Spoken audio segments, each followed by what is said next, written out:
জয় কৃষ্ণকালী মায়ের জয়। এই মন্ত্র আরে কি বলছে যে শুনুন কথাগুলো।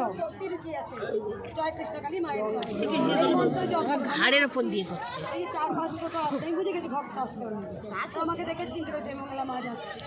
দেখো একটা জিনিস, আমি যে ভক্তটাকে যে ভালোবাসা পাই যেটাই বড় কথা, আর কিচ্ছু না। আমি বলিনি যে কখনো আমার দামি মালাই লাগবে, দামি শাড়িই লাগবে, কারণ মা ভক্তি নেয়। মা বলেনি এই মালা লাগবে। আপনাদেরকে রজনীগন্ধা একটা ফুলের মালা দাম 250 টাকা 300 টাকা নিয়ে নিচ্ছে। সেই মালাটা পচা মালা, 2-3 দিনে রেখে দেবো। আপনি দেখবেন না? কেন দেখবেন? আপনার পয়সার দাম নেই, তাই প্রত্যেকটা ডালা দেখে নেবেন আপনারা। আপনাদের যা খুশি করে সেটা নেবেন না। আমি বারবার বলছি, এই পদ্ম, এক একটা পদ্ম 50 টাকা, যেটা 20 টাকা, 2 টাকা 3 টাকা দিয়ে নিয়ে পিস কিনে নিয়ে এসে 50 টাকা নেওয়া হয়। কেন আপনারা নেবেন পদ্ম? কেন নেবেন? ওই আমি তো ভিডিও আগেও বলেছি যে পদ্ম আমরা নেওয়ার লাগবে না। আমি 4-5 দিন জবা দিয়ে মালা কেটে দেবো। ভালো হলো মা, আপনি বলে দিলেন।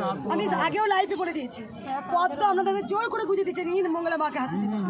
এটা করবেন না, কারণ আপনি ডালাটাও দেখে নেবেন। কারণ আপনারা কষ্টের জন্য এসছেন মায়ের কাছে, আপনাদের দুঃখের জন্য এসছেন, সমস্যাটাকে মিটাতে এসছেন। এমন এমন বাড়িতে অনেকে পয়সা থাকে না, ধার করে সে মায়ের কাছে আসে।